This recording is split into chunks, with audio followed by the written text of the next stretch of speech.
सतगुरुदेव की जय। सर्वसंगत से प्रार्थना है। सत्संग प्रारंभ हो रहा है। कृपया सत्संग स्थल पर शांतिपूर्वक विराजमान होकर के श्रद्धा से सत्संग सुने। परमेश्वर की प्यारी आत्माओं से पुनर्निवेदन है, सत्संग प्रारंभ हो रहा है। कृपया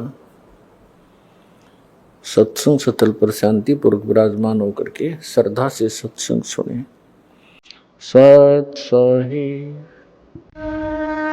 संत रामपाल जी महाराज एक ऐसे महान संत जिन्होंने अपनी सतभक्ति, तत्व ज्ञान, करुणा और सेवा के बल पर समाज में नई मिसाल कायम की है।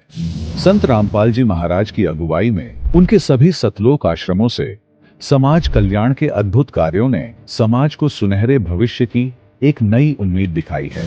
संत रामपाल जी महाराज से नाम दीक्षा लेने के बाद लाखों लोगों की लाइलाज बीमारियां जैसे कैंसर, एड्स आदि ठीक हुई। संत जी के ज्ञान से प्रेरित होकर उनके अनुयायियों ने लाखों यूनिट रक्तदान किया। संत जी ने लाखों बहन बेटियों का दहेज मुक्त विवाह करवाया।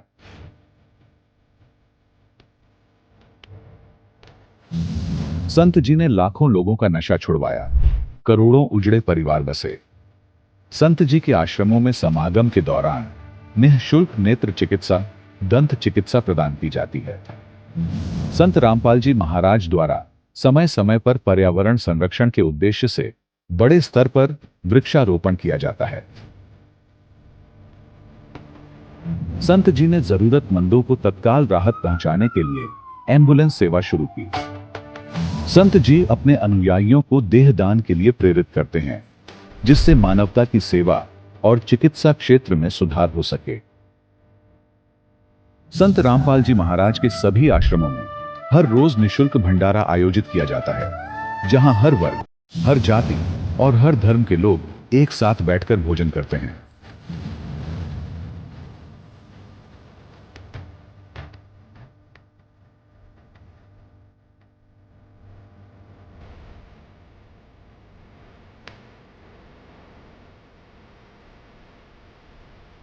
संत रामपाल जी महाराज की अन्नपूर्णा मुहिम ने गरीब और बेसहारा लोगों के जीवन में एक नई ऊर्जा और उम्मीद को जन्म दिया है।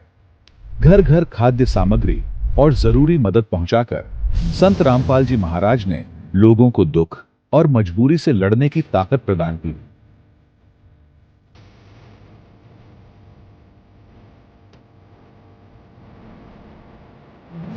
संत रामपाल जी महाराज द्वारा गरीब लोगों के लिए घर बनवाने का अद्भुत कार्य एक ऐसी मिसाल कायम कर रहा है जो सदियों सदियों संत जी की उदारता और दया भावना के तौर पर जाना जाएगा।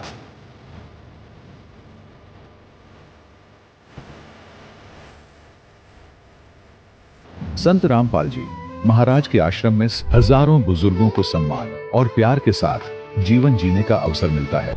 उनके खाने, रहने और स्वास्थ्य की पूरी जिम्मेदारी संत रामपाल जी महाराज उठाते हैं। अनाथ बच्चों के लिए संत रामपाल जी महाराज के सभी आश्रम किसी वरदान से कम नहीं। यहाँ उन्हें शिक्षा, संस्कार और भविष्य के लिए बेहतर अवसर प्रदान किए जाते हैं। चाहे बाढ़ हो, भूकंप या महामारी, संत रामपाल जी महाराज और उनके अनुयायी हमेशा ही जरूरतमंदों के लिए सबसे आगे खड़े रहते हैं। कोविड महामारी के दौरान संत रामपाल जी महाराज के आश्रमों से करोड़ों लोगों के लिए भोजन, दवाइयां और जीवन रक्षक सामग्रियां उपलब्ध कराई गई।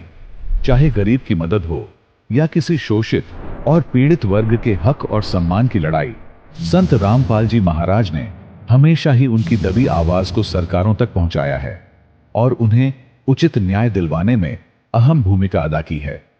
समाज में आध्यात्मिक और सामाजिक मूल्यों के प्रति जागरूकता लाने में संत रामपाल जी महाराज हर कदम पर मानवता के सच्चे सेवक साबित हुए हैं।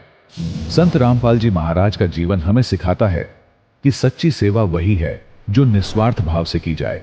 आइए हम भी इस महान सेवा के कार्य में इस महान संत से जुड़ें और संत रामपाल जी महाराज से नाम दीक्षा लेकर अपने जीवन को धन्य बनाएं।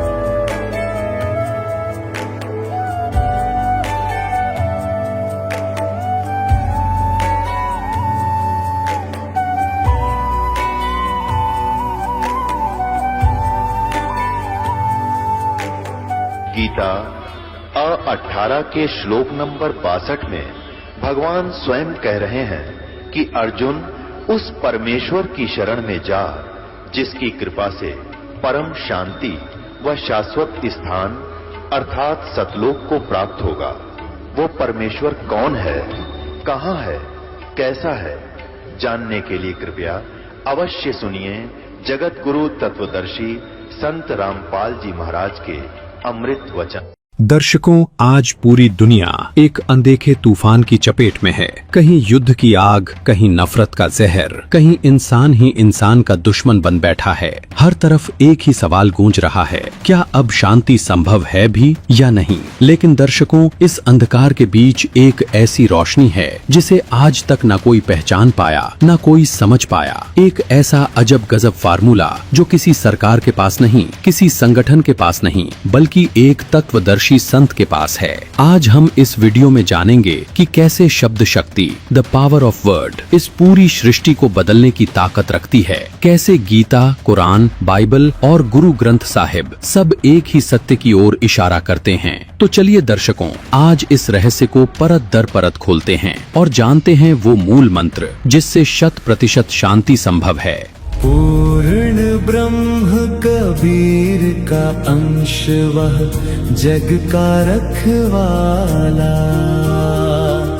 त्रिलोक में उसकी महिमा का डंका विकराला।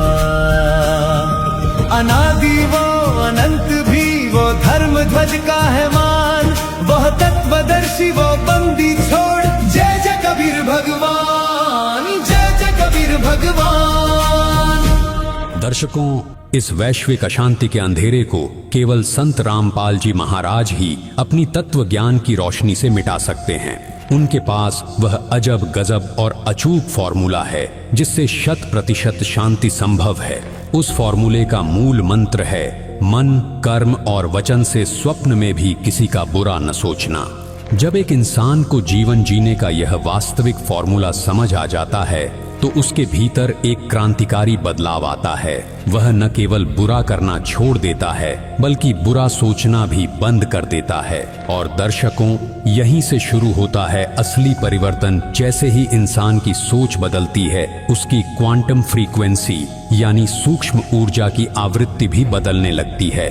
जब करोड़ों इंसानों की यह फ्रीक्वेंसी एक साथ सकारात्मक होने लगेगी, तब विश्व से नफरत और युद्ध स्वतः ही समाप्त हो जाएंगे। यह विश्व शांति का वह मॉडल यानी ढांचा है जिसे संत रामपाल जी महाराज धरातल पर उतार रहे हैं। हमने किसी का बुरा नहीं करना, ये नोट कर लो। जिस दिन हमने ये सोच ली का नाश करा, इसने बुरा करे, उसी दिन मारा होना शुरू हो जाएगा। ये फार्मूला शुरू पे था, मैं शुरू से ही फार्मूले पे चला उस्मान लिख के वो। दर्शकों, यही वह यूनिवर्सल नियम, सार्वभौमिक नियम है जिसके आधार पर विश्व शांति संभव है। जब हर इंसान अपने विचारों और कर्मों की जिम्मेदारी लेना सीख जाता है। और दर्शकों, यही क्रांतिकारी बदलाव आज संत रामपाल जी महाराज के माध्यम से अत्यंत तीव्र गति से हो रहा है। आज हम प्रमाण के साथ यह दिखा रहे हैं कि महाराज जी द्वारा कही गई एक एक बात सत्य के पर्वत की तरह अडिग स्थापित हो रही है। और वो इसलिए है क्योंकि संत रामपाल जी के पास शब्द शक्ति है, द पावर ऑफ वर्ड।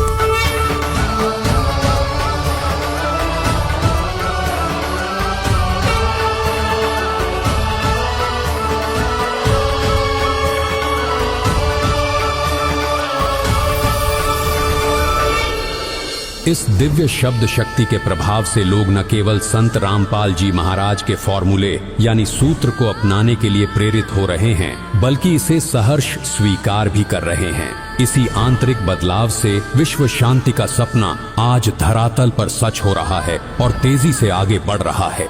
देखिए ये वीडियो। हम तो विश्व कल्याण का उद्देश्य लेकर इस मार्ग पर कदम रखा दास ने मालिक के सहयोग से।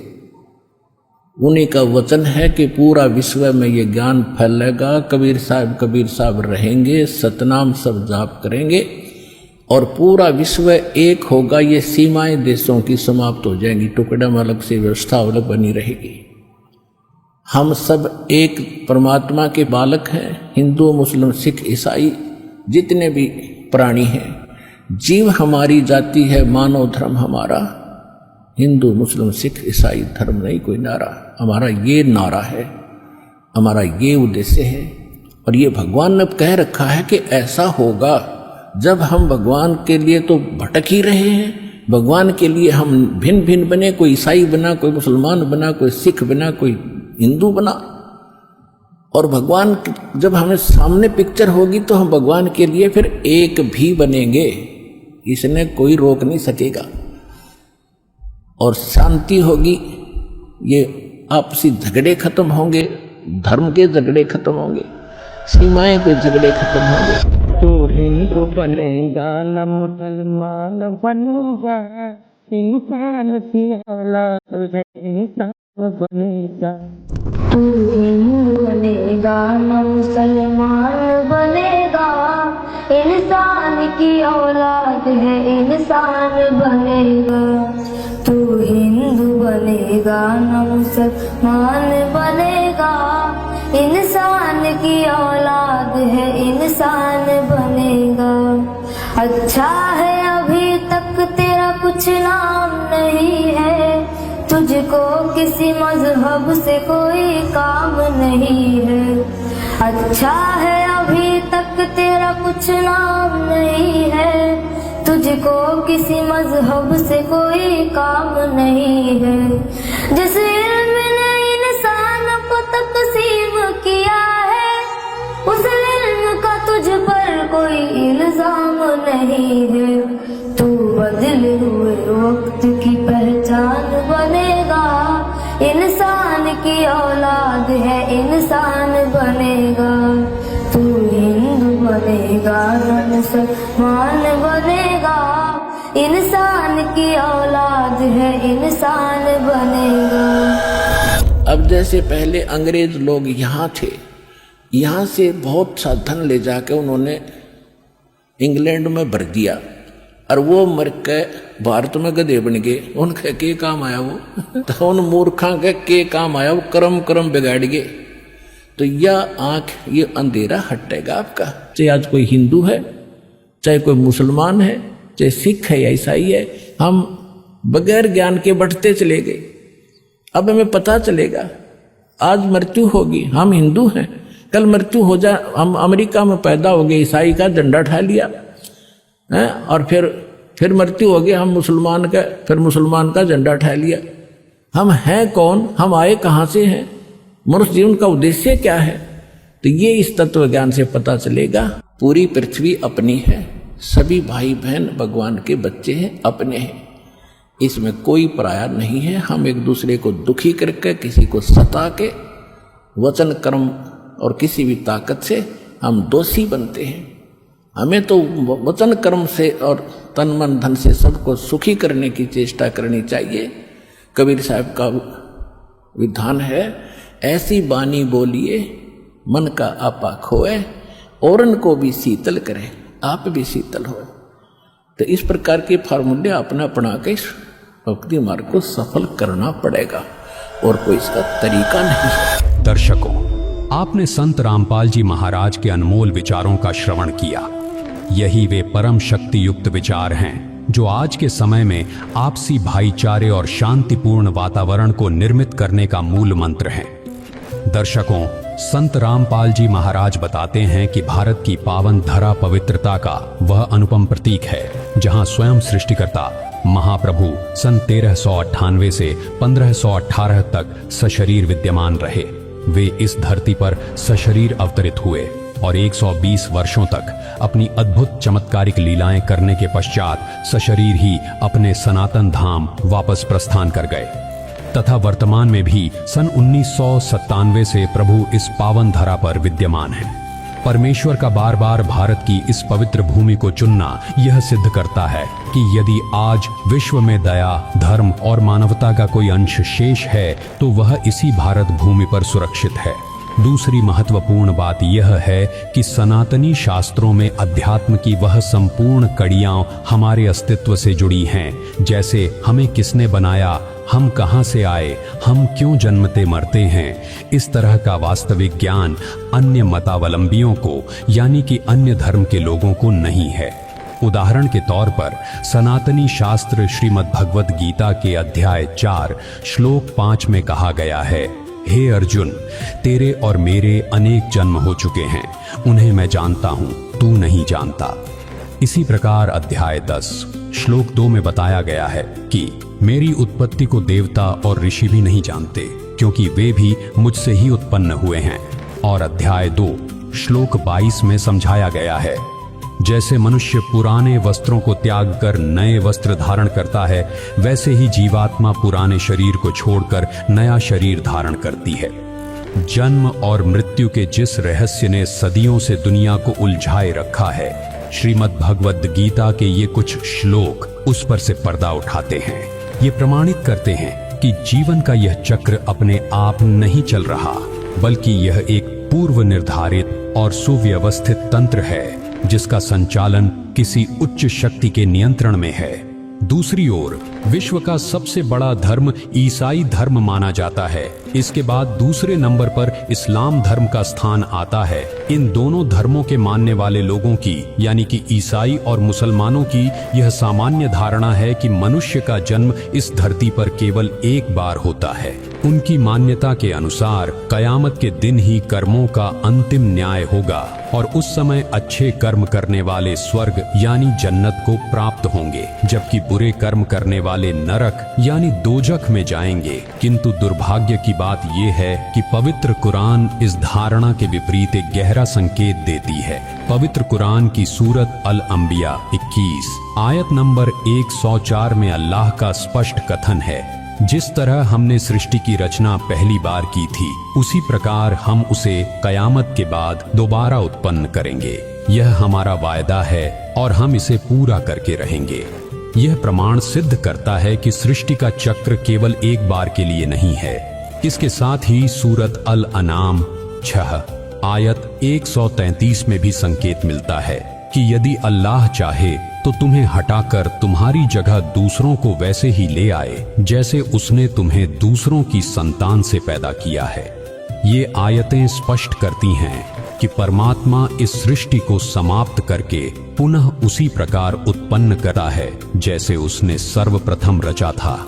जैसे पवित्र बाइबल के उत्पत्ति ग्रंथ के पहले अध्याय में सृष्टि की रचना का अद्भुत विवरण मिलता है। उत्पत्ति 1:1-2 के अनुसार आदि में ईश्वर ने आकाश और पृथ्वी की रचना की। प्रारंभ में पृथ्वी बेडौल और सुनसान थी और गहरा अंधकार छाया हुआ था। उत्पत्ति 1:1-2 तब ईश्वर ने आज्ञा दी और उजाला हो गया। उन्होंने उजियाले को अंधकार से अलग किया और इस प्रकार दिन और रात बने। उत्पत्ति 1:3-5 इसके पश्चात ईश्वर ने क्रमानुसार आकाश और समुद्र बनाए। फिर पृथ्वी पर घास, बीज वाले पौधे और फलदार वृक्षों का सृजन किया।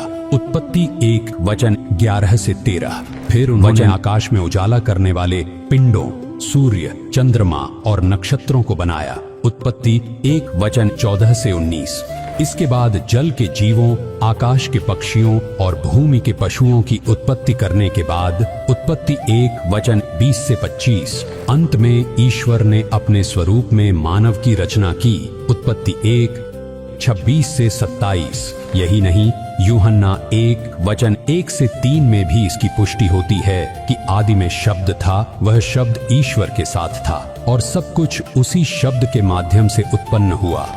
दर्शकों, पवित्र बाइबल के इन प्रमाणों से यह स्पष्ट हो जाता है कि उस परमेश्वर अल्लाह यानी गॉड ने सर्वप्रथम अपनी शब्द शक्ति के माध्यम से ही इस समस्त सृष्टि की रचना की थी। अर्थात प्रथम बार की प्रक्रिया से अल्लाह ने अवगत कराया, जो इसी बात को पवित्र कुरान में दोहरा रहा है कि जिस तरह हमने सृष्टि की रचना पहली बार की थी, उसी प्रकार हम उसे कयामत के बाद दोबारा उत्पन्न करेंगे। यह हमारा वायदा है और हम इसे पूरा करके रहेंगे। सूरत अल अंबिया 21 आयत नंबर 104। इसी विषय में सुनिए सर्व ज्ञानदाता बाखबर संत रामपाल जी महाराज जी और डॉक्टर जाकिर नायक से हुई ज्ञान चर्चा का कुछ अंश। जन्म और मरण का यानी पुनर्जन्म, पुनरुत्पत्ति का कुरान शरीफ के अंदर आपको ज्ञान देते हैं, दिखाते हैं। पवित्र कुरान शरीफ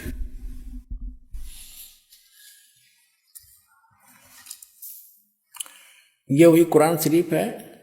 और ये देखिएगा शेरवानी संस्करण है, प्रकाशक लखनऊ किताबघर, मौसम बाग, सीतापुर रोड। इतने कुरान शरीफ सूरत अंबिया 21 नंबर 21 अंबिया की ये आयत यहाँ तक चल रही है। 103 समाप्त हुई और ये 104 यहाँ से शुरू होती है आयत। जिस दिन हम, ये कुरान शरीफ का ज्ञानदाता ये बोल रहा है, जिस दिन हम आसमान को इस तरह लपेटेंगे जैसे तुम्हार पुलिंदा में कागज लपेटते हैं, जिस तरह हमने पहले पैदा किया था, फिर हम उसे दोहराएंगे और वादा हमारे जिम्मे है, हमें जरूर करना है। फिर पढ़ लो एक बार अच्छी तरह कि जिस दिन हम आसमान को और इस तरह लपेटेंगे जैसे तुम्हार पुलिंदा में कागज लपेटते हैं, जिस तरह हमने पहले पैदा किया था और फिर हम उसे दोहराएंगे। यह वादा हमारे जिम्मे है, हमें जरूर करना है। अपना तो ये बालकों के लेख हैं, इनको कोई समझ सकता है कि तो एक इस 21 ब्रह्मांड के मालिक के कोड वर्ड हैं, चाहे कुरान शरीफ है, चाहे श्रीमद् भगवद गीता, चाहे वेद है। और दिखाते हैं आपको, फिर क्लियर होगा कंसेप्ट।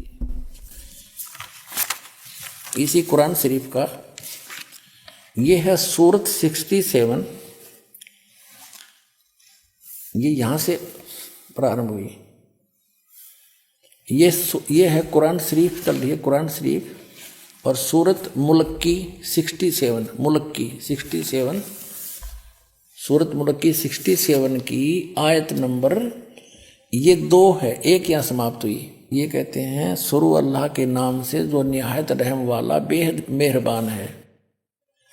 ये 1 नंबर है। उसकी बड़ी बरकत है, उस जिसके हाथ में आलम की सारी दुनिया की बादशाही है और वह हर चीज पर शक्तिमान है, समर्थ है। जिसने मरना और जीना बनाया, वो कहते पुनर्जन्म नहीं, जिसने मरना और जीना बनाया ताकि तुमको जांचे कि तुम में कौन अच्छा काम करता है, और वह बड़ा बलवान और साथ साथ बड़ा ही अक्षमा करने वाला है। ये सूरत मुल्क की 67 की 2 नंबर आयत में स्पष्ट कर दिया।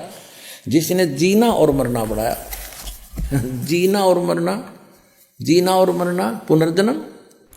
और जैसा कि आपने सूरत अंबिया 21 आयत नंबर 104 में देखा कि वो कह रहा कि मैंने जैसे पहले पैदा किया था दोबारा फिर करूंगा पैदा।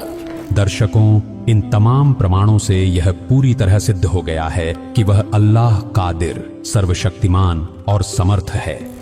पवित्र कुरान की सूरत अल मुल्क 67 आयत नंबर 2 में यह स्पष्ट रूप से अंकित है। वही है जिसने मौत और जिंदगी, जन्म और मरण को पैदा किया ताकि तुम्हें आजमाए कि तुम में से कर्मों में कौन सबसे अच्छा है। अब आप स्वयं विचार कीजिए, जब यहाँ साफ साफ मौत और जिंदगी के निर्माण की बात है तो फिर पुनर्जन्म के सत्य को क्यों नकारा जा रहा है? वास्तविकता ये है कि डॉक्टर जाकिर नायक जैसे चतुर वक्ता अपनी लफ्फाजी से इस मासूम और अनजान मुसलमान समाज को उलझाए बैठे हैं। चाहे ईसाई हों या मुसलमान, आज आम जनता अपने अपने धर्म गुरुओं के चक्रव्यूह में फंसी हुई है। ये तथाकथित धर्म गुरु न तो स्वयं ग्रंथों के गूढ़ रहस्यों को जानते हैं और न ही जनता को सच्चाई बताना चाहते हैं। वे सच्चाई को इसलिए छिपाते हैं ताकि उनका वर्चस्व बना रहे। लेकिन अब समय आ गया है कि आप इन धर्म के ठेकेदारों की बातों को छोड़कर स्वयं अपने पवित्र ग्रंथों के इस साक्षात प्रमाण को देखें, जिसे आज संत रामपाल जी महाराज ने पूरी दुनिया के सामने उजागर कर दिया है। दर्शकों, बाखबर संत रामपाल जी महाराज ने जो विवेचन किया उससे स्पष्ट हुआ कि नंबर 1, इन दोनों धर्मों के लोगों को स्वयं अपने ग्रंथों का ज्ञान नहीं है। 2, श्रीमद् भगवद गीता, पवित्र कुरान और बाइबल का ज्ञानदाता वास्तव में एक ही है। जो पुनर्जन्म का सिद्धांत गीता जी में विद्यमान है, वही संकेत कुरान और बाइबल भी देते हैं। दर्शकों, आपको यह जानकर आश्चर्य होगा कि पवित्र बाइबल वास्तव में 3 आसमानी किताबों का एक संकलित रूप है। इसमें तौरेत, जबूर और इंजील को एक साथ संग्रहित यानी जिल्द किया गया है, जिसे सामूहिक रूप से बाइबल के नाम से जाना जाता है। मूलतः ये 3 अलग अलग कालखंडों में उतरी पवित्र आसमानी पुस्तकें हैं। इसका एक ठोस प्रमाण देखिए। बाइबल तथा कुरान का ज्ञानदाता एक है। जिस अल्लाह ने कुरान का पवित्र ज्ञान हजरत मोहम्मद पर उतारा, उसी ने पाक जबूर का ज्ञान हजरत दाऊद पर, पाक तौरात का ज्ञान हजरत मूसा पर तथा पाक इंजिल का ज्ञान हजरत ईसा पर उतारा था। इन सब का एक ही अल्लाह है। कुरान मजीद की सूरह अल-मुअमिनून नंबर 23 आयत नंबर 49 से 50। और मूसा को हमने किताब प्रदान की ताकि लोग उससे मार्गदर्शन प्राप्त करें। और मरियम के बेटे और उसकी मां को हमने एक निशानी बनाया और उनको एक उच्च धरातल पर रखा जो इत्मीनान की जगह थी और स्रोत उसमें प्रवाहित थे। सूरह अल हदीद नंबर 57 आयत नंबर 26 से 27। आयत नंबर 26, हमने नूह और इब्राहिम को भेजा और उन दोनों की नस्ल में नबूवत, पैगंबरी और किताब रख दी। फिर उनकी औलाद में से किसी ने सन्मार्ग अपनाया और बहुत से अवज्ञाकारी हो गए। आयत नंबर 27, उनके बाद हमने एक के बाद एक अपने रसूल भेजे और उनके बाद मरियम के बेटे ईसा को भेजा और उसे इंजिल प्रदान की।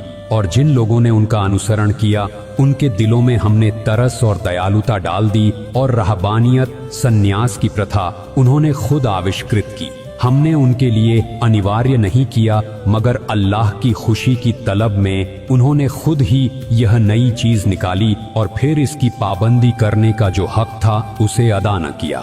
उनमें से जो लोग ईमान लाए हुए थे, उनका प्रतिफल हमने उनको प्रदान किया, मगर उनमें से ज्यादा लोग अवज्ञाकारी हैं। सन्यास यानी घर त्याग कर पहाड़ों व जंगलों में परमात्मा की तलाश में चले जाना, जैसे शेख फरीद, बाजीद आदि आदि। कुरान मजीद की सूरह अल बकराह 2 आयत नंबर 35 से 38 तक कुरान का ज्ञान देने वाला अल्लाह कह रहा है कि आयत नंबर 35, फिर हमने आदम से कहा, तुम और तुम्हारी पत्नी दोनों जन्नत स्वर्ग में रहो और यहाँ जी भरकर जो चाहो खाओ, किंतु इस पेड़ के निकट न जाना, नहीं तो जालिमों में गिने जाओगे। आयत नंबर 36, अंततः शैतान ने उन दोनों को उस पेड़ की ओर प्रेरित करके हमारे आदेश की अवहेलना करवा दी। हमने हुक्म दिया कि अब तुम सब यहाँ से उतर जाओ, एक दूसरे के दुश्मन बन जाओ। सर्प और इंसान एक दूसरे के शत्रु हो गए और तुम्हें एक समय तक धरती पर ठहरना है, वहीं गुजर बसर करना है। आयत नंबर 37, उस समय आदम ने अपने रब से कुछ शब्द सीखकर तौबा, क्षमा याचना की, जिसे उसके रब ने स्वीकार कर लिया, क्योंकि वह बड़ा क्षमा करने वाला और दया करने वाला है। आयत नंबर 38, हमने कहा कि तुम अब यहाँ से उतर जाओ, फिर मेरी ओर से जो मार्गदर्शन तुम्हारे पास पहुंचे उसके अनुसार चलना। जो मेरे मार्गदर्शन के अनुसार चलेंगे उनके लिए किसी भय और दुख का मौका न होगा। पवित्र कुरान में इस बात का स्पष्ट प्रमाण मौजूद है, जहां स्वयं कुरान ज्ञानदाता यह स्वीकार करता है कि मैंने ही मूसा अलैहि को तौरेत का ज्ञान प्रदान किया, दाऊद अलैहि पर जबूर नाजिल की और मरियम के पुत्र ईसा अलैहि को इंजील का इल्म अता किया। यह तथ्य इस बात की अकाट्य पुष्टि करता है कि जो सत्ता कुरान का ज्ञान दे रही है वही तौरेत और इंजील की भी स्रोत है। इसी आधार पर जब हम सूरत अल अंबिया 21 आयत 104 को देखते हैं तो वहां स्पष्ट लिखा है, जिस तरह हमने सृष्टि की रचना पहली बार की थी, उसी प्रकार हम उसे कयामत के बाद दोबारा उत्पन्न करेंगे। अब यहाँ प्रश्न यह है कि पहली बार सृष्टि कैसे रची गई थी। इसका उत्तर हमें उसी तौरेत बाइबल में मिलता है, जैसा कि अभी आपको बाइबल की उत्पत्ति ग्रंथ से दिखाया था, जिसे कुरान का ज्ञानदाता अपना ही दिया हुआ ज्ञान बता रहा है। तौरेत के अनुसार आदि में शब्द था और ईश्वर ने अपनी शब्द शक्ति से ही पृथ्वी, आकाश और समस्त कायनात की रचना की। अतः यह पूर्णतः सिद्ध हो जाता है कि ईश्वर ने सृष्टि को पहले भी रचा था, वह इसे कयामत पर नष्ट भी करेगा और अपने वादे के अनुसार इसे पुनः उसी पुरातन विधि से रचेगा। यह सिलसिला अटल है और यही पूर्ण आध्यात्मिक सत्य है। दर्शकों, इन तमाम प्रमाणों को उजागर करने का मुख्य उद्देश्य यही है कि हम उस सत्य को समझ सकें जिसे संत रामपाल जी महाराज ने स्पष्ट किया है। जन्म और मृत्यु का यह चक्र तब तक चलता रहेगा जब तक साधक उस तत्वदर्शी संत यानी बाखबर की शरण में नहीं जाता। स्वयं पवित्र कुरान शरीफ के सूरत अल फुरकान 25 आयत नंबर 59 में सृष्टि रचने वाले उस रहमान अल्लाह कबीर की महिमा बताई गई है और अंत में स्पष्ट कहा गया है, वह अल्लाह कबीर बड़ा रहमान है। उसकी खबर किसी बाखबर जानकार तत्वदर्शी संत से पूछ देखो। ठीक यही बात गीता ज्ञानदाता ने भी अध्याय 4 के श्लोक 34 में कही है कि उस तत्व ज्ञान को तू तत्वदर्शी संतों के पास जाकर समझ। और फिर अध्याय 18 के श्लोक 62 में उसी परमेश्वर की महिमा करते हुए अर्जुन को आदेश दिया है, हे अर्जुन, तू सर्वभाव से उस परम अक्षर ब्रह्म की शरण में जा, जिसकी कृपा से ही तू परम शांति और सनातन परम धाम को प्राप्त होगा। आज वही पूर्ण परमात्मा जगन्नाथ महाप्रभु 16 महाकलाओं वाला है, जो संत रामपाल जी महाराज के रूप को सृजन करके वर्तमान में हमारे बीच विद्यमान है। उनके द्वारा बताई गई सतभक्ति ही इस जन्म मृत्यु के चक्र से मुक्ति दिलाकर हमें उस अविनाशी सुख सागर सतलोक तक पहुंचा सकती है। अब हम अपने मूल प्रसंग पर लौटते हैं कि विश्व में शांति और आपसी भाईचारा कैसे संभव है। जैसे एक ओर हमारे मुसलमान और ईसाई भाई सामान्यतः यह मानते हैं कि जीवन केवल एक बार मिलता है और उसके बाद केवल कयामत का इंतजार है। वे पुनर्जन्म के सत्य से अनभिज्ञ हैं, क्योंकि ना तो वो मानते ना वो जानते उनके ग्रंथों में जो सत्य लिखा है कि जीव का जन्म मृत्यु होता है, जिन्हें हमने अभी स्पष्ट किया है। दूसरी ओर हिंदू धर्म के अनुयायी इस बात से भली भांति परिचित हैं कि जन्म और मृत्यु का चक्र निरंतर चलता रहता है, क्योंकि पवित्र गीता जी के प्रमाण उनके जीवन का आधार रहे हैं। आज हम देखते हैं कि बजरंग दल तथा आरएसएस के व्यक्ति मुसलमानों को जाति दुश्मन मानते हैं और मुसलमान उन हिंदुओं को जाति दुश्मन मानते हैं। उनकी इसी अज्ञानता और कट्टरता के कारण देश में मारकाट, लड़ाई झगड़ा, आपसी विवाद और अशांति व्याप्त हो रही है। किंतु जैसा कि आपने संत रामपाल जी महाराज के सत्संग में सुना, इस नफरत का मूल कारण सतज्ञान की कमी है। जैसा कि संत रामपाल जी महाराज ने एक बहुत गहरा उदाहरण दिया है कि अंग्रेज भारत से अपार धन लूटकर अपने देश इंग्लैंड ले गए, लेकिन कुदरत का नियम अटल है, जिसका लिया है उसे पाई पाई चुकानी ही पड़ती है। वे लुटेरे आज भारत की ही धरती पर गधे, बैल और भैंस बनकर अपने कर्मों का फल भुगत रहे हैं। वह धन भी नहीं रहा और ऊपर से पाप के भारी बोझ के कारण उन्हें पशु योनियों में कष्ट उठाना पड़ रहा है। संत रामपाल जी महाराज ने समझाया है कि आज जो लोग धर्म के नाम पर एक दूसरे के खून के प्यासे हैं, उन्हें यह सोचना चाहिए कि यह जीव का शरीर तो मात्र एक वेश कपड़ा है। यह यूनिवर्सल ट्रुथ यानी शाश्वत सत्य है कि आज जो बजरंग दल वाले हैं या आरएसएस वाले हैं, हिंदू के घर जन्म लेकर मुसलमानों से लड़ रहा है, हो सकता है पिछले जन्म में वह मुसलमान रहा हो, और जो मुसलमान बनकर आज हिंदुओं का विरोध कर रहा है, वह पूर्व जन्म में कट्टर हिंदू रहा हो। अब हम उस मूल सत्य की ओर चलते हैं, जिसे समझना आज विश्व शांति के लिए अनिवार्य है। सृष्टि के प्रारंभ में केवल एक आदि सनातन धर्म था। समय के साथ उसी का स्वरूप बदलकर सनातन हुआ और कालांतर में वही हिंदू धर्म के रूप में जाना जाने लगा। फिर इसी धारा से निकलकर इस्लाम और ईसाई जैसे अनेकों पंथ और मजहब बने। इससे यह सिद्ध होता है कि हम सबके संस्कार एक दूसरे में पूरी तरह उलझे हुए हैं। यही कारण है कि जीव कभी हिंदू के घर जन्म लेता है तो अपने संस्कारों के वश कभी मुसलमान के घर। आज विडंबना यह है कि यदि बजरंग दल और आरएसएस जैसे संगठनों को अपने ही धर्मशास्त्रों जैसे गीता जी के गूढ़ ज्ञान पर विवेकपूर्ण विचार किया होता, तो वे धर्म के नाम पर कभी न लड़ते। ईसाई और मुसलमान तो अज्ञानी हैं ही, वो तो अपने धर्म ग्रंथों को ठीक से समझ नहीं पा रहे। लेकिन इन हिंदू धर्म को मानने वालों को तो यह भली भांति पता है कि यह जीव आत्मा कर्मों के वश योनियाएं और परिवार बदलता रहता है। आज जो व्यक्ति हिंदू बनकर मुसलमानों का जानी दुश्मन बना बैठा है, क्या उसने कभी विचार किया कि अपने पिछले जन्म के संस्कारों के कारण वह स्वयं किसी मुस्लिम परिवार का हिस्सा रहा होगा? और वही बात उन पर भी लागू होती है जो आज मुसलमान बनकर हिंदुओं का विरोध कर रहे हैं। दर्शकों, श्री जगन्नाथ महाप्रभु का भारत की पावन धरा, जिसे प्राचीन काल में जम्बू द्वीप कहा जाता था, यहाँ पर बार बार आगमन होता रहा है। परमात्मा का भारत को ही अपनी लीला भूमि चुनने का एक विशेष उद्देश्य है। यहाँ के निवासियों में इंसानियत, दया और धार्मिकता के संस्कार कूट कूट कर भरे हैं। और सबसे बड़ी बात यह है कि इनके पास वेदों और गीता जैसे महान शास्त्रों का आधार है।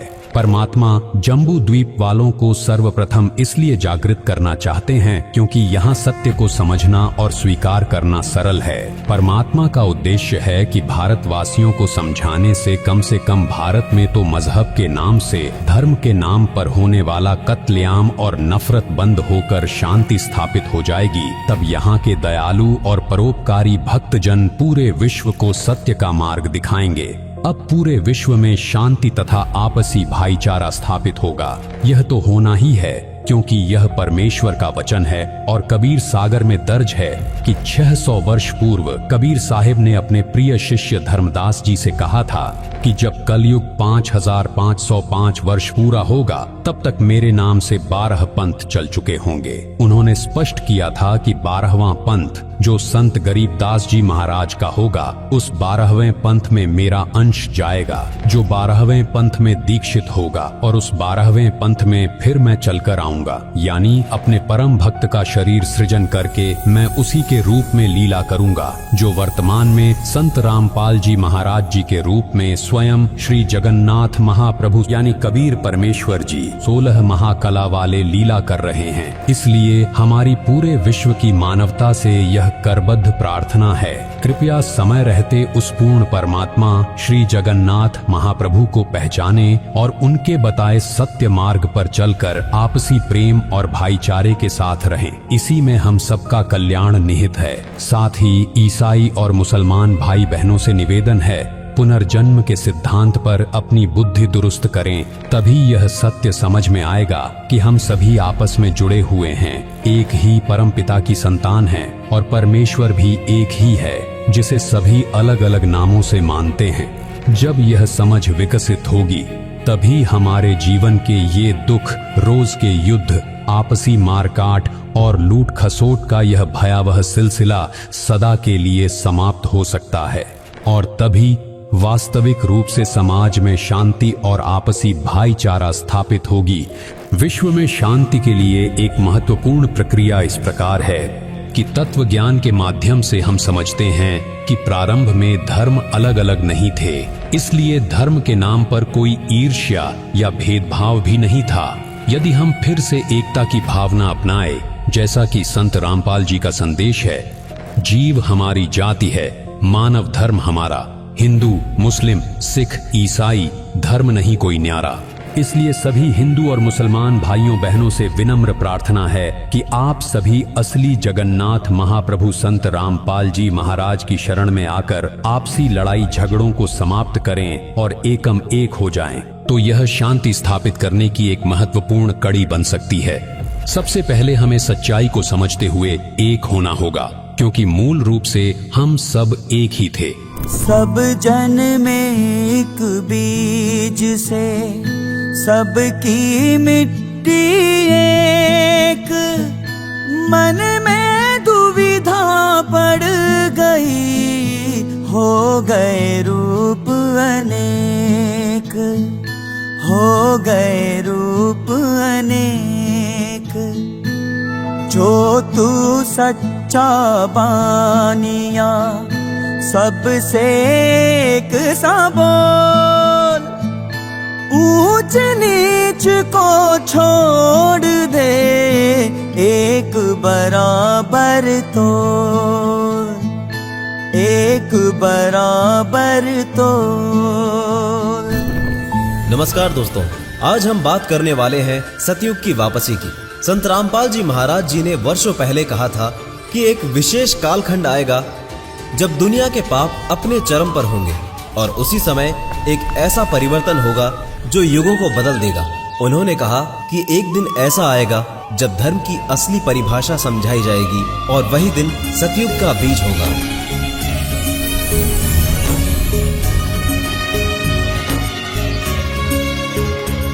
– 2025 के आसपास दुनिया में परिवर्तन की लहरें चलने लगेंगी। आपदाएं, युद्ध, तकनीकी अराजकता और मानसिक अशांति। संत रामपाल जी महाराज कहते हैं कि ये सब संकेत है कलयुग के अंतिम दौर का और अब सतगुरु के ज्ञान से मनुष्य मोक्ष की ओर बढ़ सकता है। संत रामपाल जी महाराज के अनुसार सतयुग कोई भौतिक युग नहीं बल्कि ज्ञान और सतगुरु की कृपा से उत्पन्न होने वाली एक दिव्य चेतना है। जब मनुष्य सत्संग को समझेगा, सत्य को अपनाएगा, वही युग सतयुग कहलाएगा और ये प्रारंभ हो चुका है।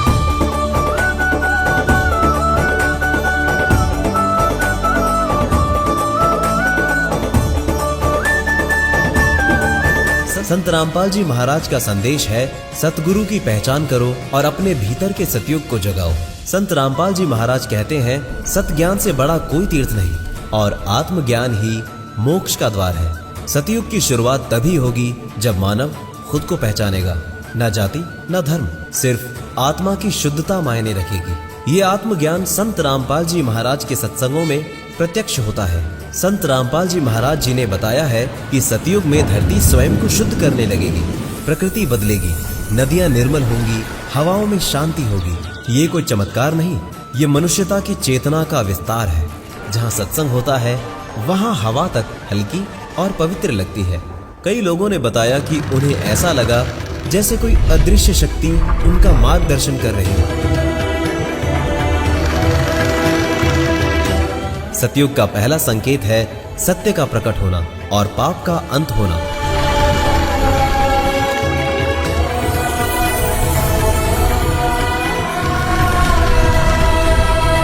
संत रामपाल जी कहते हैं अब अधर्म, झूठ और दिखावा नहीं टिकेगा।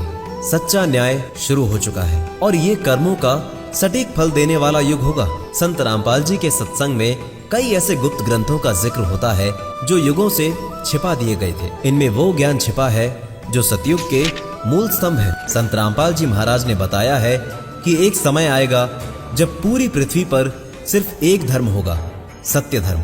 ना कोई विवाद, ना कोई लड़ाई, सब लोग एक ही सत्य स्थान को स्वीकार करेंगे। अब हवन की जगह ज्ञान यज्ञ होगा, जहाँ संत रामपाल जी महाराज के सत्संगों से घर घर में वेदों, गीता और पुराणों का सच्चा सार पहुंचेगा।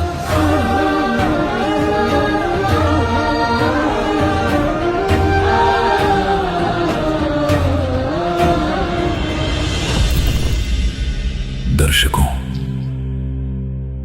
आज समूचा विश्व एक बारूद के ढेर पर बैठा है।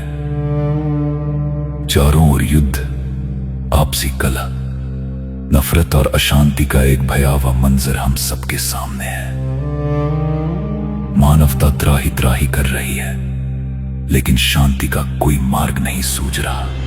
लेकिन अब इस त्राही और अशांति का अंत निश्चित है, क्योंकि संत रामपाल जी महाराज जी ने विश्व शांति की घोषणा कर दी है। यानी कि संत रामपाल जी महाराज ने जो कह दिया वो तो होना ही है, क्योंकि वर्ड पावर संत रामपाल जी महाराज के ही पास है। अर्थात हर समस्या का सल्यूशन का फार्मूला संत रामपाल जी महाराज के पास है। जब हम वो फार्मूला लगाएंगे, समाधान अपने आप हो जाएगा। दर्शकों, एक बात की 100% गारंटी तो अभी आपको देते हैं। यदि आपने अभी से संत रामपाल जी महाराज के बताए ये फार्मूला अपना लिए, तो आपके जीवन में आज से ही बदलाव प्रारंभ हो जाएंगे, क्योंकि इसमें हम उस रहस्य को डिकोड करेंगे जिसे आज तक कोई नहीं कर पाया। दर्शकों, जब विश्व में शांति होगी तभी सतयुग का अनुभव होगा। विश्व में शांति तभी होगी जब संसार में अध्यात्म ज्ञान होगा और भगवान जी की कृपा होगी। ये मोक्ष काल है। अब ये मोक्ष समय है और ये कुछ हजार वर्षों तक रहेगा। एक बार फिर पुनः स्थिति ऐसे आएगी पृथ्वी पर जैसे सतयुग में हुआ करता था। क्योंकि सब मार धाड़ कर रहे हैं, चोरी लूटी खसोटी माया जोड़न की होड़ लाग रही है। किसी का बरकत नहीं, किसी को शांति नहीं, सबकी दुर्गति दूने दुख।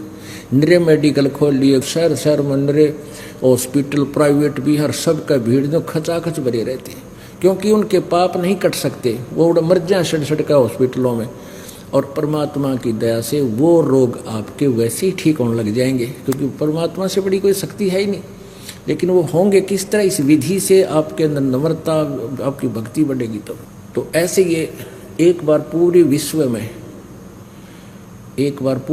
में एक बार या दौड़ रुकेगी, नहीं तो आग लाग रही है। बाण भाई का प्यार रहा नहीं, माया माया दिखे है, भाई भाई का माया के ऊपर मिनट में मुकदमा, लट्ठम लट्ठा, बाप की इज्जत नहीं, माता पिता से प्यार रहा नहीं, और कोई साहूकार दिखता ना। मान किसी ने 2 नंबर करके इकट्ठा भी कर लिया, फिर पाप का भागी बनेगा, आगे 84 लाख योनियों में दुख पाओगे। तो बालक नादान बच्चे हैं जो जहर खा रहे हैं, जब इनको ज्ञान हो जाएगा फिर छुएंगे नहीं, हाथ भी ना लावें। तो अब ये समय बहुत अच्छा चला, मालिक का ये ज्ञान पूरे विश्व पर जाएगा, इसने कोई नहीं रोक सकता, क्योंकि सबको जरूरत है परमात्मा की, और यहाँ सुख होता है सबको। दर्शकों, संत रामपाल जी महाराज का नारा है, जीव हमारी जाति है, मानव धर्म हमारा, हिंदू मुस्लिम सिख ईसाई कोई धर्म नहीं है न्यारा। एकमात्र यही एक फार्मूला है, मूल मंत्र है, जिससे विश्व में शांति हो सकती है, भाईचारा बढ़ेगा, शांति होगी तो सतयुग जैसा माहौल बनेगा, संसार के लोग सुखी होंगे। दर्शकों, इस मूल मंत्र के वास्तविक अनुप्रयोग को समझना अत्यंत आवश्यक है। आइए जानते हैं कि संत रामपाल जी महाराज इसे धरातल पर कैसे लागू कर रहे हैं। दर्शकों, संत रामपाल जी महाराज के ज्ञान और समाधान से ही कल युग में सतयुग आ सकता है। इसके पीछे एक गहरा और सूक्ष्म विज्ञान है। आइए इसे सरल तरीके से समझते हैं। जब 5500 वर्ष कलयुग बीतेगा, उस समय घर घर परमात्मा, बोध माने ज्ञान, कबीर परमात्मा के ज्ञान की चर्चा जुबान जुबान पर घर घर होगी। अब आप देख रहे हो जितने भी बच्चे हैं परमात्मा की शरण में आए गए हैं। किसी के घर पर मोबाइल चल रहा है, किसी के घर पर कोई टीवी में सीडी लगा रखी है और आरती हो रही है, सिमरन चल रहा है। जहाँ जहाँ भी आप जाते हो, क्योंकि हमारा मार्ग ऐसा है कि जब भी आप सफ़र कर रहे हो तो भक्ति करनी है। कोई जैसे आप यहाँ से जाते हो, यहाँ के लिए आते हो, ट्रेन में आते हो, बसों में आते हो, अपनी गाड़ियों में आते हो, तो रास्ते में अवश्य सिमरन करते हो। कोई सुबह का समय हो गया, सुबह की आरती को, दोपहर की, फिर शाम की, दिन में मंत्र। तो इस तरह ये पूरे वातावरण में ये परमात्मा का जो यथार्थ भक्ति है, इसकी ऐसी फैल रही है, ये पूरे विश्व में जा रही है। और अभी तक विश्व के अंदर ये गाने बजाने, बकवाद, चर्चा और ये जो निंदा चुगली, इस तरह की बातें, जो विचार विमर्श होते हैं, ये वायुमंडल में घूमते रहते, शब्द खंड नहीं होता।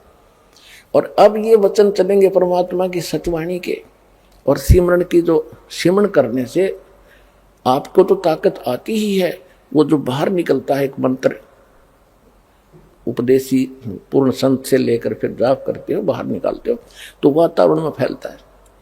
तो इस प्रकार ये सारे मालिक की वाणी चलती है। तो ये वो जो वचन पहले समाज में घर कर चुके हैं, सबके दिमाग बदले हुए हैं, माया की जोड़ तोड़ में लगे हुए हैं, उनके अंदर फिर कुछ संतोष आने लगेगा। जो पुराने विचार हैं उनको इसमें ऐसी ताकत, जैसे आप देखते हो गंदी हवा ऊपर उठ जाती है, शुद्ध हवा नीचे आ जाती है।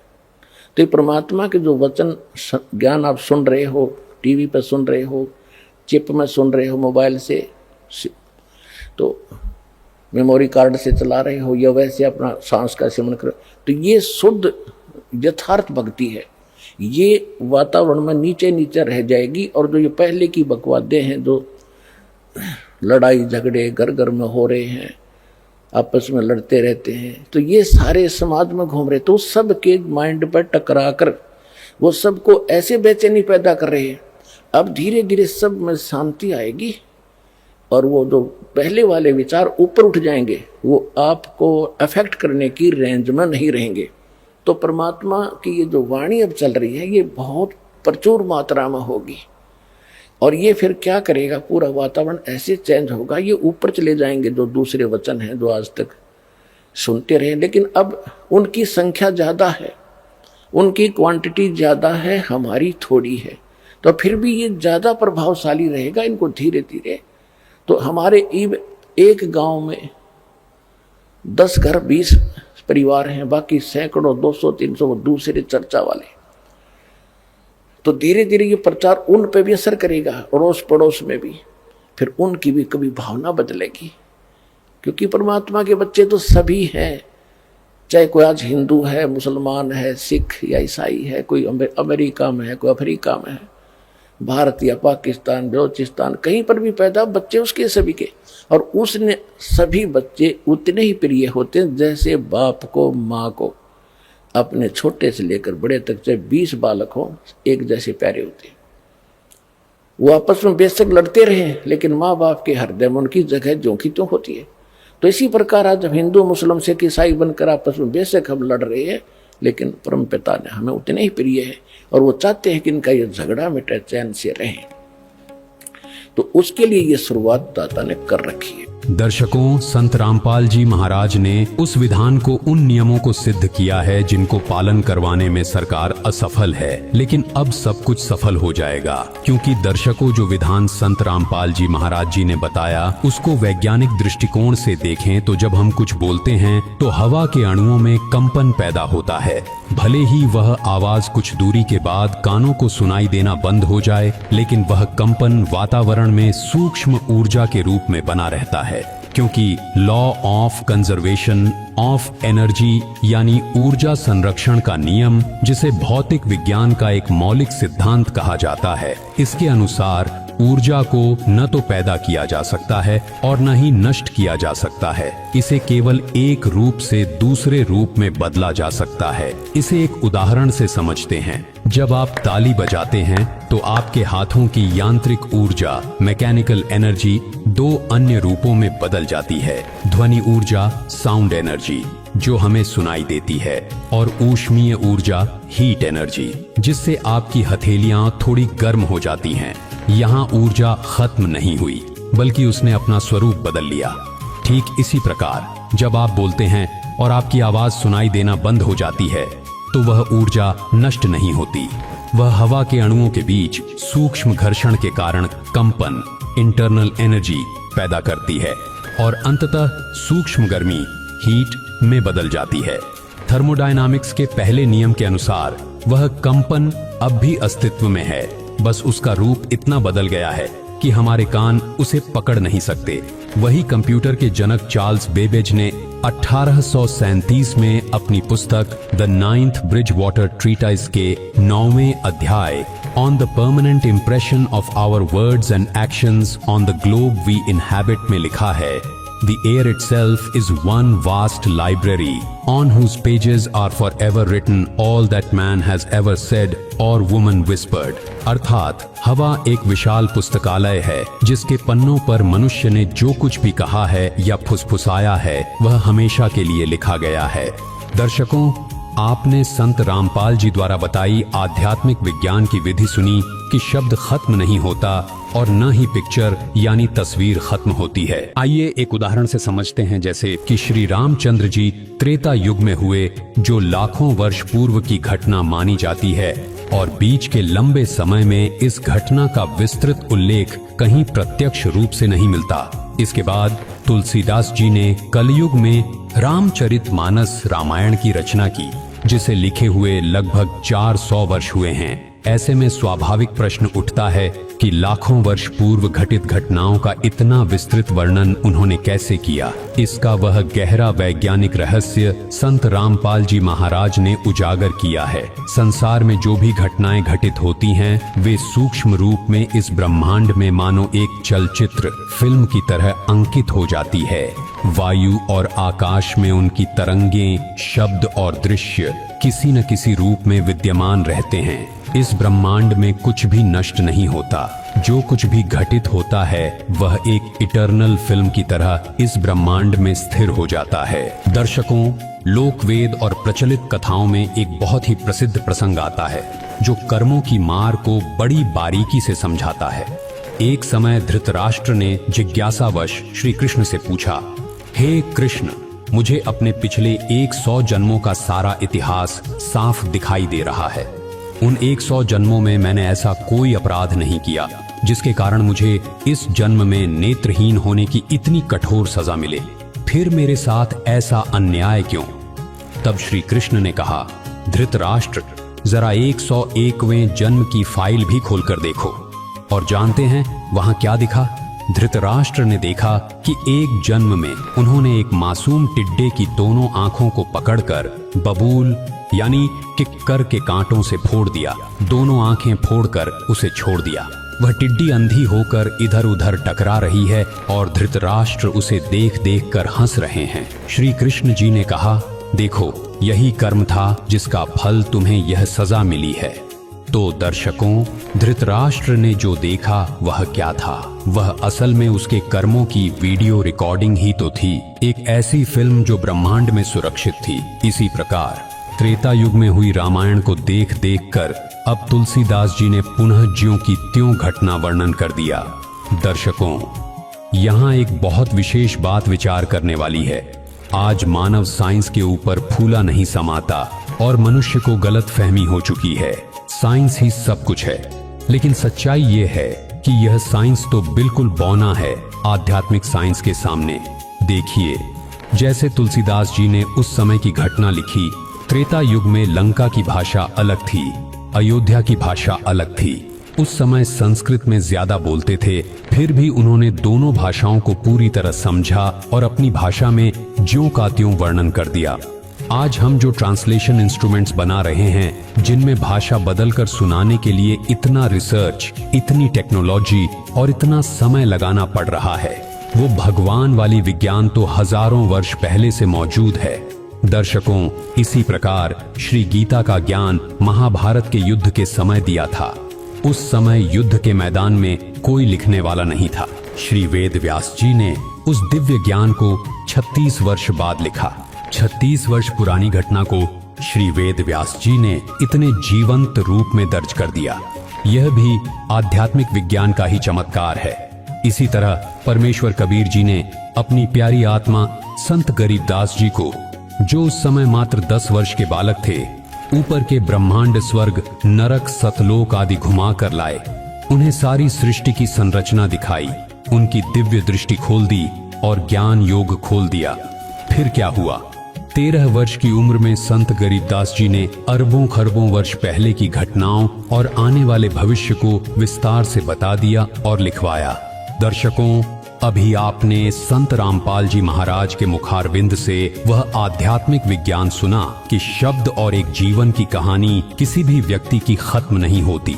उसकी हर घटना, हर शब्द, हर विचार एक फिल्म की तरह इस ब्रह्मांड में हमेशा के लिए स्थिर रहता है। शब्द के साथ उसका चलचित्र भी जुड़ा रहता है और शब्द के साथ शक्ति भी रहती है। तो जो व्यक्ति बोल रहा है, उसके साथ भी वो शब्द रहता है। जो शब्द भक्ति से भरा होता है वह वजनी होता है। जैसे ऑक्सीजन, वह नीचे रहता है, धरती के करीब रहता है और हर जीव को सकारात्मक ऊर्जा देता है। जो शब्द भक्तिहीन होते हैं, निंदा, गाली गलौज, झूठ, बद्दुआएं, वे हल्के होते हैं, वे ऊपर चले जाते हैं, फिर भी वायुमंडल में घूमते रहते हैं और नक्षत्रों की तरह आकाश में फैले रहते हैं। शब्द और चलचित्र, वीडियो हमेशा जीवित रहते हैं, लेकिन यहाँ एक बहुत गहरा वैज्ञानिक रहस्य है। शब्द का अपना एक भार, वेट होता है।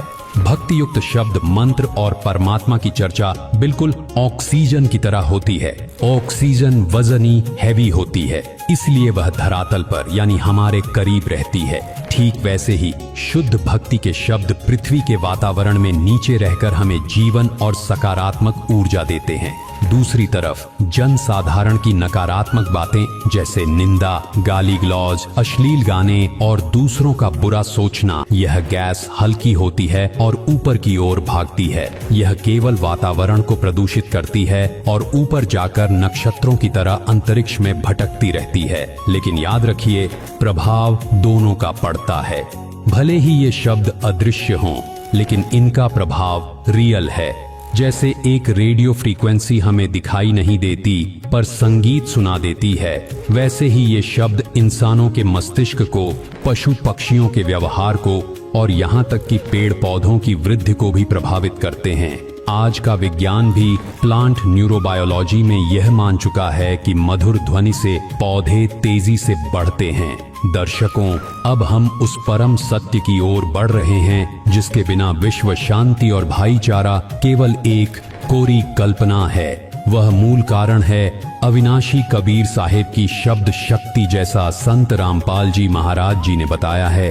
शब्द शक्ति से ही विश्व में शांति स्थापित होगी, आपसी भाईचारा स्थापित होगा। यह शब्द शक्ति समर्थ परमात्मा कबीर जी की है। सबसे पहले इस ब्रह्मांड के सबसे बड़े विज्ञान को समझते हैं। शब्द शक्ति, द पावर ऑफ वर्ड। सरल शब्दों में कहें तो शब्द शक्ति का अर्थ है ऐसा वचन जो वास्तविकता को बदल दे।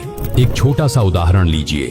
किसी देश का राजा एक आदेश पारित करता है कि आज से सभी किसानों का कर्ज माफ किया जाता है। उसके इतना कहते ही पूरे देश के सिस्टम में बदलाव आ जाता है।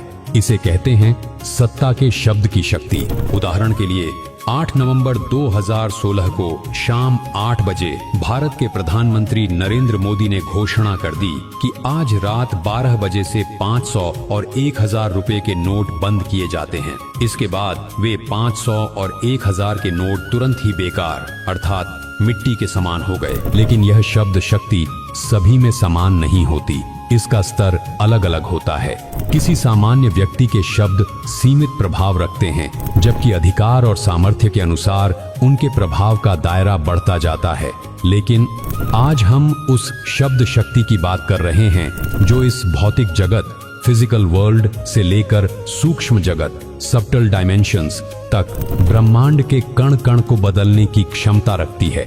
यानी कि वो शब्द जिसमें इतनी क्षमता थी कि उसने शून्य से अनंत ब्रह्मांडों की रचना कर दी। अध्यात्म की भाषा में इसे ही वर्ड पावर या शब्द शक्ति कहा जाता है। और यह अनंत शब्द शक्ति केवल और केवल पूर्ण परमेश्वर के पास ही होती है। अब हम अगर धर्म ग्रंथों के अनुसार शब्द शक्ति के विषय में बात करें तो बाइबल में ईश्वर की शक्ति को किसी शारीरिक बल के रूप में नहीं बल्कि उनके वचन यानी वर्ड के रूप में परिभाषित किया गया है। पवित्र बाइबल के यूहन्ना जॉन 1:1-3 में स्पष्ट लिखा है, आदि में वचन था और वचन परमेश्वर के साथ था और वचन परमेश्वर था। सब कुछ उसी के द्वारा उत्पन्न हुआ। यह आयत बताती है कि परमात्मा और उनका शब्द अलग नहीं है। दर्शकों, संत रामपाल जी महाराज जी ने इसी विषय में स्पष्ट किया कि स्वयं सृष्टि के रचनहार पूर्ण परमात्मा ने अपनी अमृत वाणी में बोला है, हम हैं शब्द शब्द, हम माही, हमसे भिन्न और कछु नाही। सृजन का सबसे बड़ा प्रमाण उत्पत्ति जेनेसिस 1-3 में मिलता है। जब परमेश्वर ने कहा उजियाला हो तो उजियाला हो गया। जरा सोचिए, ईश्वर ने प्रकाश बनाने के लिए कोई मशीन नहीं चलाई, न ही कोई मेहनत की। उन्होंने केवल कहा और वह घटित हो गया। यही है एब्सोल्यूट वर्ड पावर। जैसा कि यशायाह 55:10-11 में लिखा है, मेरा वचन खाली नहीं लौटता, वह पूरा होकर ही रहता है। इस्लाम के पवित्र ग्रंथ कुरान शरीफ में भी ठीक यही बात कही गई है। सूरा अल बकरा 2:117 के अनुसार जब अल्लाह ने सृष्टि की रचना की तो उन्होंने केवल एक शब्द कहा, कुन फयाकून, जिसका अर्थ है उसने कहा हो जा, और पूरी कायनात वजूद में आ गई। ठीक इसी तरह सिख धर्म की पवित्र पुस्तक जपुजी साहिब की पौंडी 16 में लिखा है, कीता पसाओ एको कवाओ तिस्ते होए लख दरियाओं, अर्थात उस परमात्मा के केवल एक शब्द से सारा संसार बन गया और उसी एक शब्द से सृष्टि के विभिन्न रूप बन गए। वहीं संत गरीबदास जी ने अमर ग्रंथ साहिब में इस रहस्य को खोलते हुए कहा है, गरीब रचनहार रचना रची है पुरुष प्रवीण, एक शब्द में सब किया, 5 तत्व गुण 3, गरीब सूक्ष्म मूर्ति सोहना, बहुरंगी विस्तार, एक शब्द में सब किया, ऐसा समर्थ सार। उन्होंने समझाया कि आकाश पाताल और 5 तत्व सब कुछ उस एक समर्थ परमात्मा के शब्द की ही देन है। दर्शकों, विभिन्न धर्म ग्रंथों के प्रमाणों से यह समझा कि शब्द शक्ति कोई सामान्य अवधारणा नहीं, बल्कि सृष्टि का मूल आधार है। सृष्टि की रचना किसी भौतिक सामग्री या शारीरिक परिश्रम से नहीं, बल्कि पूर्ण परमात्मा की शब्द शक्ति से हुई है। भाषाएं अलग हो सकती हैं, लेकिन सत्य नहीं बदलता। चाहे वह यशायाह का वचन हो, अल्लाह का कुन हो, या संत गरीबदास जी द्वारा बताया गया एक शब्द हो, सभी एक ही ओर इशारा कर रहे हैं। वह पूर्ण परमेश्वर एक है और उसकी शब्द शक्ति ही इस पूरे ब्रह्मांड का एकमात्र आधार है। असली रहस्य इसी समर्थ सार शब्द को पहचानने में है। दूसरा सवाल आता है, शब्द शक्ति काम कैसे करती है? भौतिक स्तर पर आपने राजा और किसान वाले उदाहरण से समझा कि किसी के शब्द आदेश बनकर बाहरी परिवर्तन ला सकते हैं। उसी प्रकार मंत्री, मुख्यमंत्री, अधिकारी या सामान्य व्यक्ति, जिसका जितना अधिकार और स्तर होता है, वह उतने ही दायरे में स्थूल भौतिक वातावरण को प्रभावित कर सकता है। लेकिन यदि गहराई से देखें तो उनके राज्य में अशांति बनी रहती है। लड़ाई झगड़े, अपराध, बीमारियां, दुख और तनाव खत्म नहीं होते, जबकि हर शासक चाहता है कि उसका राज्य राम राज्य की तरह शांत और सुखी बने। फिर भी यह संभव नहीं हो पाता। इसका कारण यह है कि उनके पास वह सर्वोच्च शब्द शक्ति नहीं होती, जिससे वे मनुष्य के विचार, भाव और संस्कार को जड़ से बदल सकें। वे बाहरी व्यवस्था तो बना सकते हैं, लेकिन भीतर के मन और चेतना को परिवर्तित नहीं कर पाते। और जब तक व्यक्ति के अंदर परिवर्तन नहीं होता, तब तक समाज में स्थायी शांति स्थापित नहीं हो सकती। जो अब असली जगन्नाथ महाप्रभु संत रामपाल जी महाराज की शब्द शक्ति से स्थायी शांति संभव होगी, जिसकी एक विशेष प्रक्रिया है, और इस प्रक्रिया से हर व्यक्ति को गुजरना अनिवार्य है। जिस प्रकार एक वीरान पड़े खेत में अच्छी फसल उगाने के लिए पहले खेत की मिट्टी को विशेष उपकरणों से जोतकर चीड़ फाड़ कर बीज बोने योग्य बनाया जाता है, फिर बीज बोया जाता है, सिंचाई की जाती है और आवारा पशुओं से बचाया जाता है, तब जाकर फसल यानी फल प्राप्त होता है। इसी प्रकार विश्व शांति का जो फार्मूला संत रामपाल जी महाराज जी ने बताया है, उसका फल प्राप्त करने के लिए प्रथम अपने हृदय रूपी खेत से अज्ञान रूपी झाड़ झंखाड़ को काटना छांटना पड़ेगा। उसके बाद सतभक्ति रूपी बीज हृदय में बोया जाएगा। तत्पश्चात स्थायी शांति रूपी फसल यानी फल प्राप्त होगा। अर्थात सर्वप्रथम अज्ञान को समाप्त करना होगा। अज्ञान केवल सतज्ञान से ही समाप्त होता है। सतज्ञान की प्राप्ति के बाद सतभक्ति करनी होगी। सतभक्ति से धीरे धीरे हृदय का परिवर्तन शुरू हो जाएगा, और जब हृदय परिवर्तित हो जाएगा, तब आंतरिक स्थायी शांति रूपी मनोवांछित फल प्राप्त हो जाएगा। और ये सब संभव होगा जगन्नाथ महाप्रभु संत रामपाल जी महाराज के द्वारा, क्योंकि उनके शब्द से ही अज्ञान हटेगा, उनके शब्द से ही सतज्ञान होगा और उनके शब्द से ही सतभक्ति प्रफुल्लित होगी। दर्शकों, अब तक आपने गीता, कुरान, बाइबल और गुरु ग्रंथ साहिब के प्रमाणों से समझा कि शब्द शक्ति ही इस सृष्टि का मूल आधार है। अब समय है इस सत्य को अपने जीवन में उतारने का। दर्शकों, जिस दिन हर इंसान अपने मन, कर्म और वचन से किसी का बुरा सोचना छोड़ देगा, उसी दिन से शुरू होगी असली शांति की यात्रा। तब न कोई हिंदू, न मुसलमान, न सिख, न ईसाई होगा, बल्कि हर एक इंसान की सिर्फ एक पहचान होगी, मानवता। तो दर्शकों, अगर आपको यह आध्यात्मिक विज्ञान और शब्द शक्ति का यह रहस्य समझ आया हो, इस वीडियो को लाइक करें, अपने परिवार और दोस्तों तक यह सत्य पहुंचाएं। चैनल को सब्सक्राइब करें और बेल आइकन दबाएं, ताकि यह ज्ञान घर घर तक पहुंच सके। वो आपको कुछ भक्तों के अनुभव दिखाते हैं।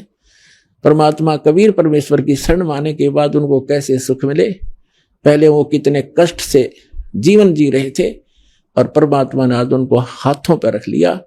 समर्थ का शरणा गहो रंगहोरी हो, और कभू ना हो काज राम रंगहोरी। सत साहिब दर्शकों, जब एक आम इंसान जीवन में हर संभव पूजा पाठ, व्रत उपवास, टोने टोटके और देवी देवताओं की उपासना कर ले, और फिर भी उसे दुख, बीमारी, मानसिक अशांति और पारिवारिक झगड़ों से छुटकारा नहीं मिले, तो वह निराश होकर नास्तिकता की ओर बढ़ने लगता है। दर्शकों, ऐसी ही कहानी थी उत्तराखंड के रहने वाले जोगा सिंह जी की। जोगा जी बचपन से ही पूजा पाठ और मंदिरों में जाते थे, और हर वो साधना करते थे जो भी सुखदायक मानी जाती है। लेकिन दर्शकों, इसके बावजूद भी न तो इनकी घर गृहस्थी में शांति आई और न ही इनके मन को सुकून मिला। उल्टा जोगा जी मानसिक तनाव और घरेलू कलह के शिकार होते चले गए।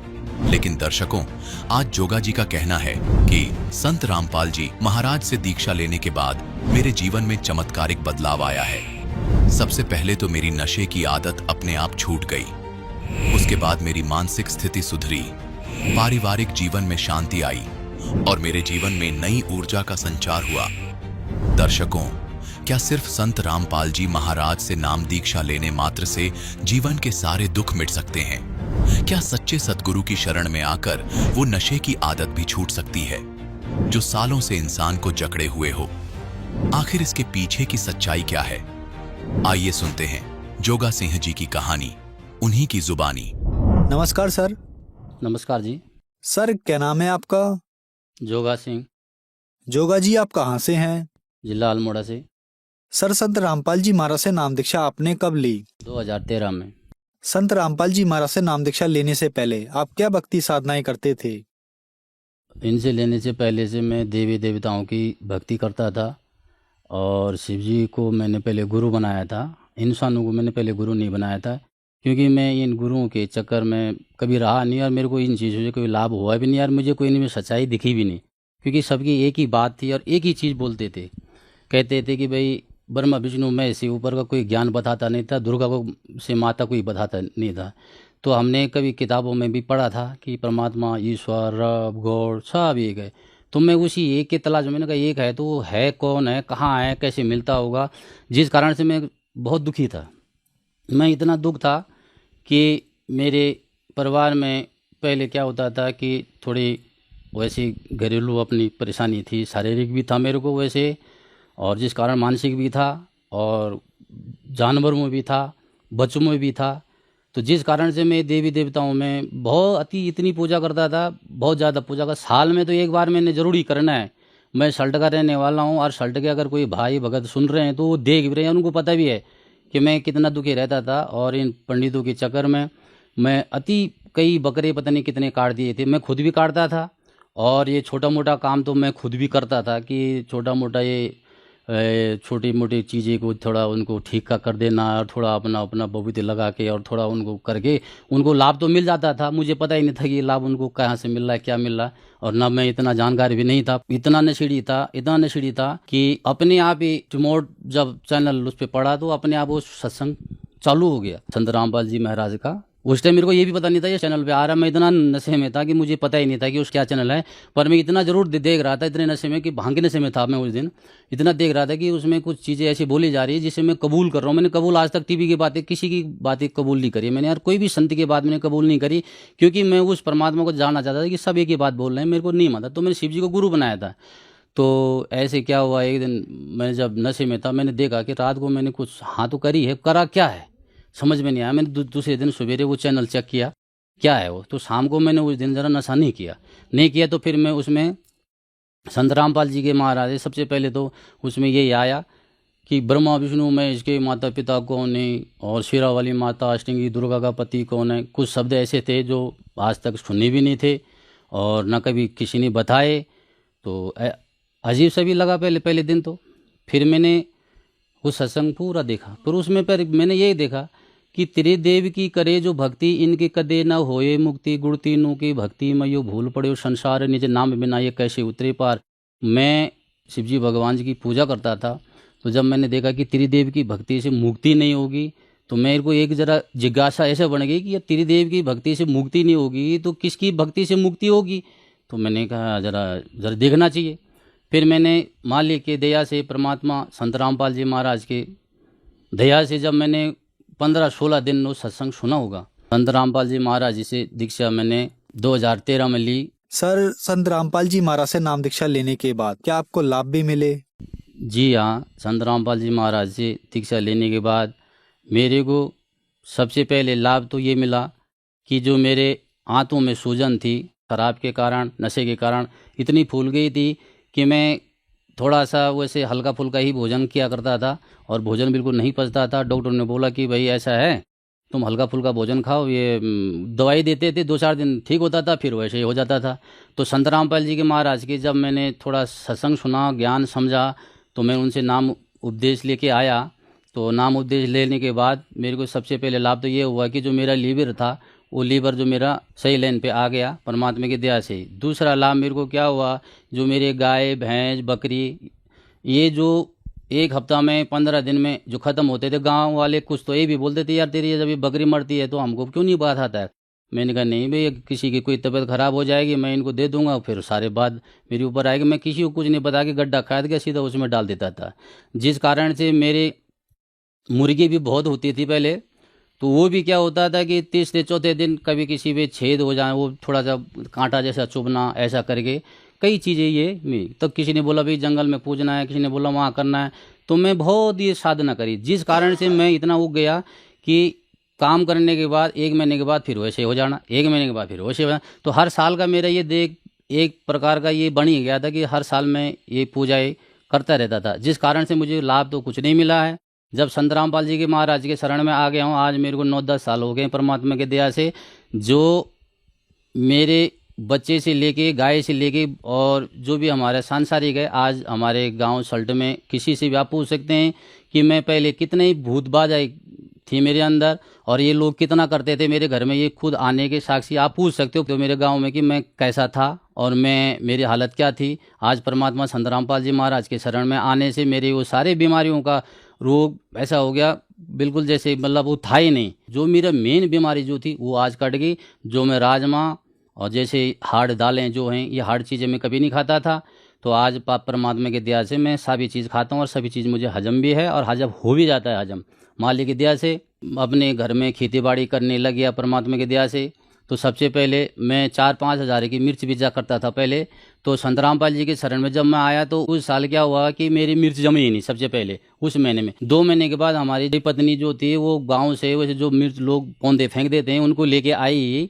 तो 2 महीने के बाद जब वो पौधे लगाए तो मेरे गाँव के एक बुजुर्ग आदमी उन्होंने बोला, यार इसमें तो ये क्यों लगा रहा है, अगले महीने थोड़ी हो जाएगी तेरी मिर्च परमात्मा की दया से। मैंने कहा कोई बात नहीं, सब्जी के लिए तो हो ही जाएगी।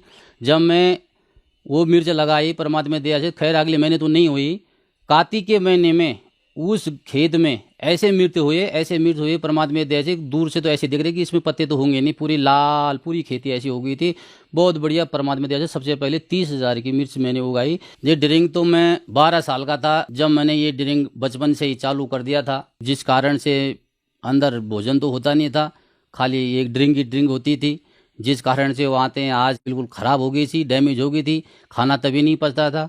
तो परमात्मा के शरण ग्रहण करने से बाद मेरी वो सारे बाधाएं सब बीड़ी और गांजा शराब ये सारे नशे, और तो और क्या अफीम भी खाया था मैंने, एक दिन अफीम भी खाया था, उसका नशा भी देखा कि ये इसमें क्या है। तो संत रामपाल जी के महाराज जी के शरण में आने से ये मेरे सारे नशाएं छूट गई।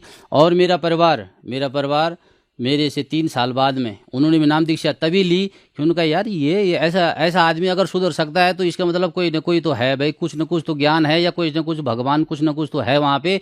तो उन्होंने भी संत रामपाल जी से महाराज जी दीक्षा लिया। और हमारे घरवाली के जो था दांत में दर्द हुआ करता था, उसने कहा अगर तेरा भगवान है, अगर तू सही साधना है तो मेरे दांत में दर्द हो जाएगा, मैं तब नाम ले लूँगी। परमात्मा की दया से पहले वो दर्द ठीक हुआ, फिर उसने नाम लिया परमात्मा दया से। आज मेरा पूरा परिवार उपदेशी है। भूत प्रेत तो मेरी भगत जी इतनी बाधाएं थी, जो हमारे बकरी थी तो हमारी बुआ लोग घर पे आते थे, वो कहते थे अरे बोला इसको तो पैरालिस हो गया है, तो देखो इसको तो दवाई करा। वो अपने आप हिल के अपने आप टेढ़ी हो जाती थी, फिर कुछ देर में खड़ी भी हो जाती थी। कुछ ऐसे थे जो मर भी जाते थे, जिस कारण से मेरे को काफ़ी नुकसान हुआ। और भैंस में भी ऐसा था, एक बार परमात्मा की दया से जब मैंने नाम ले लिया था तो भैंस जो था एक बार बच्चा नहीं दे पा रही थी। मेरे माँ ने बोला कि तू देख, तो पता नहीं कहाँ चला गया ये जो है बच्चा नहीं दे पा रहा है। और वो मैंने कहा छोड़ो, नहीं दे रहा। मैंने कहा मैं अपनी भक्ति तो छोड़ नहीं सकता। मैंने अपना बैग पकड़ा, सीधा इशारे के लिए चला गया परमात्मा। मैंने कहा चलो अब अपने वहाँ चलता हूँ, सत्संग में चलता हूँ। मैंने हरियाणा की धरती पे कदम रखा होगा तब तक घर से फ़ोन चला गया, अरे बोल पापा ये भैंस ने तो बच्चा दे दिया। मैंने कहा कैसे दिया, डॉक्टर बुलाया था क्या? बोला नहीं हमको तो पता ही नहीं लगा, हमने तो बच्चा वहाँ घूमते हुए देखा। सर, जो श्रद्धालु आज आपको टीवी पर देख रहे हैं, खास करके उत्तराखंड के श्रद्धालुओं को आप अपनी भाषा में क्या कहना चाहेंगे? भाई मैं तो आप भाषा में ये बोलना चाहूँ कि अगर पूर्ण परमात्मा पूर्ण संत जो जी संत रामपाल जी महाराज धरती पर आया छी, जो 4 वेद 6 शास्त्र 18 पुराण कुरान बाइबल गुरु ग्रंथ माँ प्रमाणित ज्ञान से यो ज्ञान आज तक कक्ष है तब तो यो ज्ञान आज हमार धरती पर ये परमात्मा ले आए छे। जो आप प्रमाण देख दसी कि वो परमात्मा कुछ जो घोर से घोर पाप काट देने जो हमारे वेद शास्त्र एक प्रमाण देने।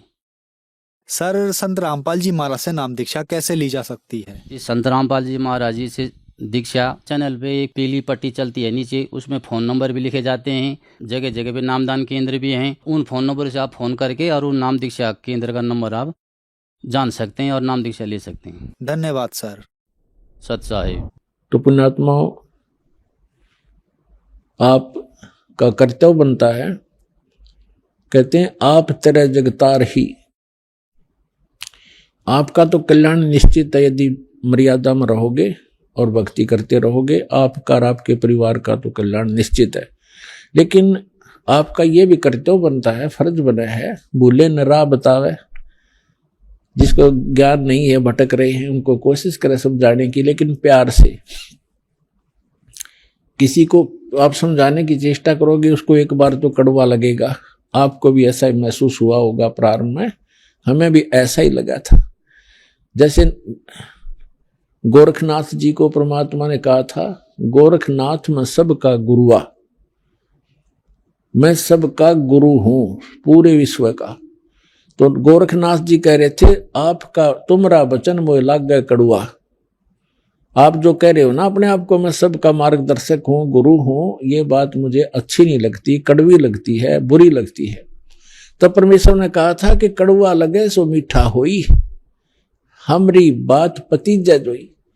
हमारी बात पर विश्वास करोगे तो आज जो आपको कड़वा लग रहा है एक दिन मीठा होगा।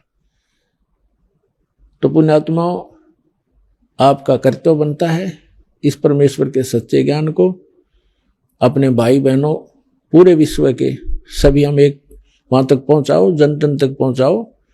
हम सभी एक परमात्मा के बच्चे हैं। हम अपनी अनजानपने में भिन्न भिन्न हो गए, गलत गुरुओं ने हमें बांट दिया, तो हम फिर एक हो सकते हैं। इस परमात्मा के ज्ञान को जन जन तक पहुंचाओ। यहाँ आश्रम से जो प्रचार की सामग्री ले जाओ और कोशिश करो सब तक पहुंचाने की। आपको एक और विशेष उपकार होगा, आत्म प्राण उद्धार ही ऐसा धर्म नहीं और एक जीव को काल के उस पाड़े ते छुटवा के सतलोक आश्रम में जोड़ने का इतना पुण्य होगा जैसे करोड़ गौओं को कसाई से बचाने का एक पुण्य होता है। तो आपको इतना पुण्य होगा, आप भी प्रचार करो और प्यार से करो, किसी का संघर्ष नहीं करे। कोई आपको बुरा भी बोला, आपका भाई बहन समझ गए कि इसको पता नहीं है, तो उसके साथ विरोध नहीं करे, आगे चल पड़े। जिसको सुहा उसको ज्ञान समझावे और यहाँ से पुस्तकें लेकर वो बांटो और सबका कल्याण कराओ। बोलो सतगुरुदेव की जय।